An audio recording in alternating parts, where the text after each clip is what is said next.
Scripture में लिखा हुआ है कि जो ईमान वाले नहीं हैं उनके साथ जंग करो, उनको मारो या फिर उनसे जिज़िया लो, और अगर वो मारे जाएं तो उनकी माएँ, बहनें, बेटियाँ वो सब तुम्हारी गुलाम लौंडियाँ, तुम उनके साथ जो है मुबाशरत यानी कि सेक्स कर सकते हो। मुझे लगा कि एक ऐसा खुदा जिसने सारी दुनिया को बनाया है और जो सारी दुनिया का खालिक है, वो क्यों अपनी एक ख़ास बंदों को ये हुक्म करेगा कि तुम मेरे दूसरे बंदों के साथ जंग करो। समीर मुर्तद का सवाल यूं है, कुरान में कॉन्ट्राडिक्शन है।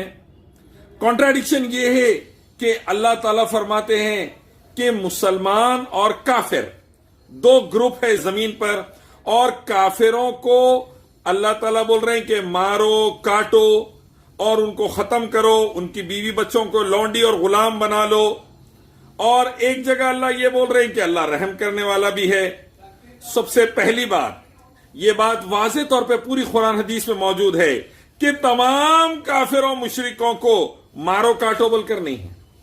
जो तुमसे लड़े और तुम्हें अल्लाह के रास्ते से रोके, उनसे तुम भी लड़ो और उनको मारो बोल के।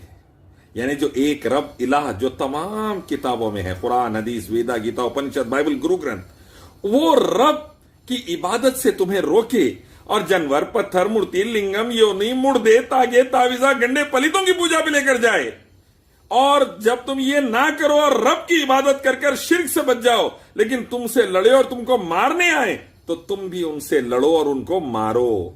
और जब उनकी औरतें और बच्चे बेसहारा न रह जाए, इसलिए उनको सहारा देने के लिए लौंडी बना लो। हमारे पास इस्लाम में लौंडी मोदी जी की बीवी से अच्छी रहती।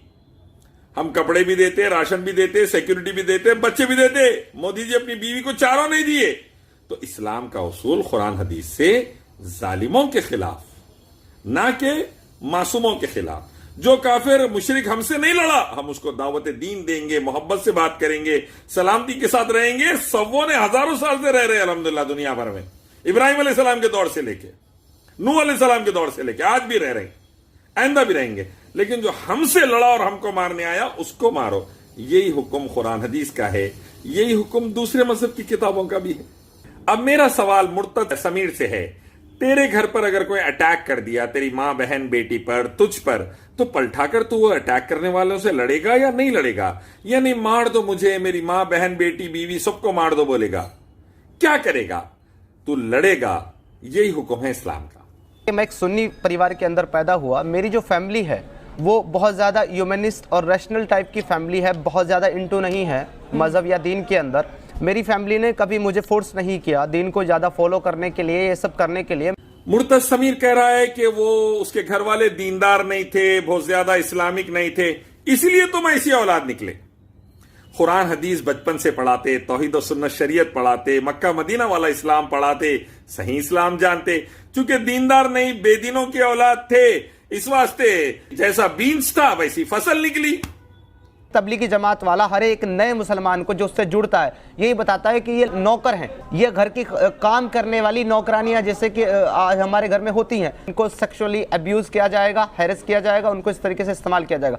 दूसरी बात, तबलीगी जमात में गए तो तबलीगी जमात वालों ने बताया कि औरत जो सो सेक्स ऑब्जेक्ट है, घर की नौकरानी है, वो किसी काम की नहीं रहती, सिर्फ सेक्स के अलावा, बच्चों के अलावा। अरे पागल, तो कुरान सही हदीस पढ़ना। अल्लाह ताला फरमाते, ईमान वाले मर्द, ईमान वाली औरतें, जिक्र करने वाले मर्द, जिक्र करने वाली औरतें, नमाज पढ़ने वाले मर्द, नमाज पढ़ने वाली औरतें, अल्लाह से डरने वाले मर्द, अल्लाह से डरने वाली औरतें, अल्लाह की राह में खर्च करने वाले मर्द, अल्लाह की राह में खर्च करने वाली औरतें, तमाम के लिए अल्लाह ने मगफिरत और जन्नत का वादा किया है। यह है इक्वालिटी इस्लाम की, यह है इक्वालिटी। मां के कदमों तले जन्नत है, मां के कदमों तले जन्नत है। ये नबी सल्लल्लाहु अलैहि वसल्लम ने फरमाया, ये है इस्लाम में औरत का मुकाम, ये है इस्लाम में औरत का मुकाम। वालिदैन की नाफरमानी से जहन्नुम है। अल्लाह उसके नबी ने फरमाया, मां बाप की नाफरमानी से जहन्नुम है। यानी मां की नाफरमानी से जहन्नुम बोले, जो अल्लाह उसके नबी के हुक्म के मुताबिक हुक्म दे रही और नहीं मान रही, तो जहन्नुम है। ये है इस्लाम की में औरतों का मुकाम। बीवियों से अच्छे रहो। सबसे बेहतरीन मर्द वो जो औरतों के साथ अच्छा, बीवियों के साथ अच्छा बोले, फैमिली के साथ अच्छा। तो भाई ये देखिए, ये है मुकाम औरतों का। तो कुरान हदीस नहीं पढ़ा, तू पढ़ लिया, تو کہیں جا کے کیا پڑھ لیا نہیں معلوم، عورتوں کو برا سمجھنے لگ گیا. ہمارے پاس 5 چال ہی نہیں ہے، 5 شوہروں کی 1 بیوی، Brahma father Saraswati daughter marriage ہمارے پاس نہیں ہے، دیوداسی ہمارے پاس نہیں ہے. الحمدللہ یہ سب چیزیں نہیں ہے بھائی. عورت کو پورا مقام دیا الحمدللہ الحمدللہ. اور میں پوچھ رہا ہوں، عورت کی بات آ رہی مرتد سمیر سے، تو کیا کر رہا ہے اپنی عورتوں کے لیے؟ اب تو شریعت تو مانتا نہیں، اسلام نہیں مانتا، بے دین ہو گیا، تو ماں سے بھی نکاح کر لیں گا، تو بہن سے نکاح کر لے گا، بیٹی سے نکاح کر لے گا. کیسا ہے تمہارے پاس کانسیپٹ؟ ذرا کھل کے بتاؤ. قرآن کے اندر اتنا کانٹرڈکشن کیوں ہے؟ ایک جگہ کہتا ہے کہ لکم دینکم ولی دین، کہ تم اپنے دین پر میں اپنے دین پر. دوسری جگہ کہتا ہے ان اللہ دین اللہ الاسلام، یعنی کہ صرف اسلام ہی دین ہے. تو اب کہاں جائے گا؟ اور مرتد سمیر کہہ رہا ہے کہ قرآن میں کانٹراڈکشن یہ ہے، اللہ تعالیٰ بول رہے لکم دینکم ولی دین، تمہارا دین تمہارے ساتھ، ہمارا دین ہمارے ساتھ بول ڈالو، اور ساتھ میں بول رہے کافر مشرک جہنم میں جائیں گے. یہ کانٹراڈکشن. ارے پاگل، یہ کانٹراڈکشن نہیں ہے، یہ حق بیانی ہے صاف صاف. پہلے کانٹیکسٹ دیکھو سورہ کافرون کا. آ کے نبی صلی اللہ علیہ وسلم کو یہ بولا گیا ایک دن ہم آپ کے رب اللہ کی عبادت کرتے، ایک دن آپ ہمارے بتوں کی پوجا کر لو. اس پر اللہ تعالیٰ قرآن میں نازل کر دیے نبی صلی اللہ علیہ وسلم کے لیے اور دنیا والوں کے لیے، کہہ دیجئے اللہ کے رسول تم جس کی عبادت کرتے ہم اس کی نہیں کریں گے، ہم جس رب کی عبادت کرتے تم نہیں کر رہے، تو تمہارا دین تمہارے ساتھ، ہمارا دین ہمارے ساتھ، ہم شرک نہیں کریں گے. اللہ کو چھوڑ کر یا اللہ کے ساتھ لنگم، جانور، پتھر، مورتی، تاگے، تعویذہ، گنڈے، پلیتے، مردوں کی پوجا ہم نہیں کریں گے.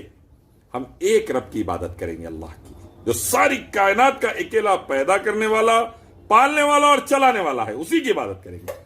اور اگر تم نہیں کر رہے تو تمہارا دین تمہارے ساتھ ہے، تم جہنم میں جائیں گے، ہمارا دین ہمارے ساتھ ہے، ہمارے کو جنت میں لے کے جائیں گا انشاءاللہ. یہ مسئلہ ہے.